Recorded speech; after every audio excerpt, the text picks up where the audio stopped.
আচ্ছা, আপনি জানেন এখানকার ফলও অত্যন্ত সুস্বাদু। আপনি খেতে চান?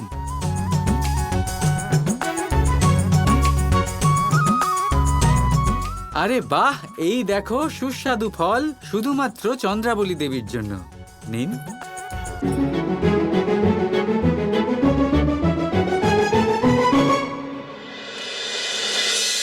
খুব মিষ্টি। যাক, আপনার ভালো লেগেছে শুনে আমারও খুব ভালো লাগলো। আপনি আরেকটা কথা জানেন, শুধু এখানকার ফল নয়, এখানকার পশু পক্ষীদের ব্যবহারও অত্যন্ত ভালো। আপনি দেখতে চান? আসুন।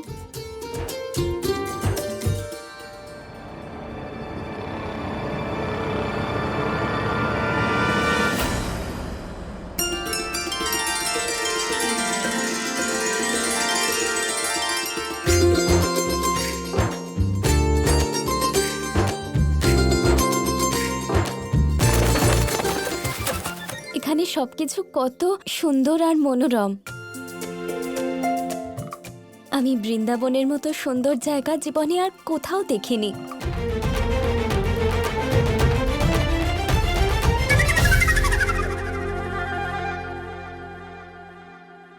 আর এই সুন্দর স্থান, এই বৃন্দাবন রচনার কৃতিত্ব শুধুমাত্র একজনকেই দেওয়া যায়, তাই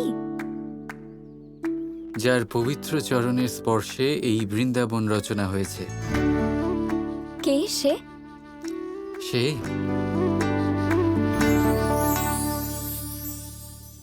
রাধা।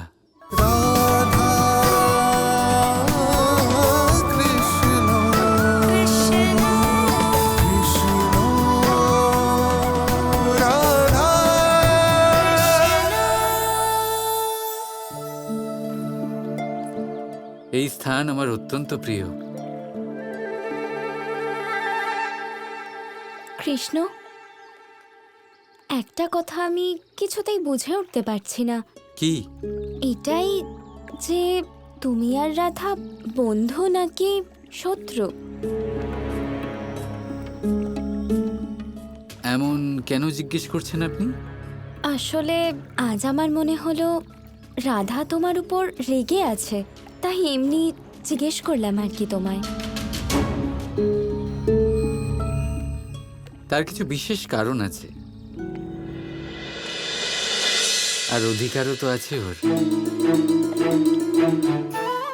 হ্যাঁ, অবশ্যই আছে অধিকার, আর এই অধিকার আমাকে প্রেম দিয়েছে, তাই না কৃষ্ণ?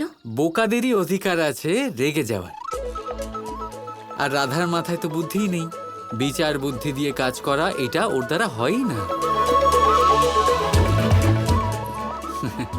যতটা কম বুদ্ধি ততটাই বেশি অধিকার।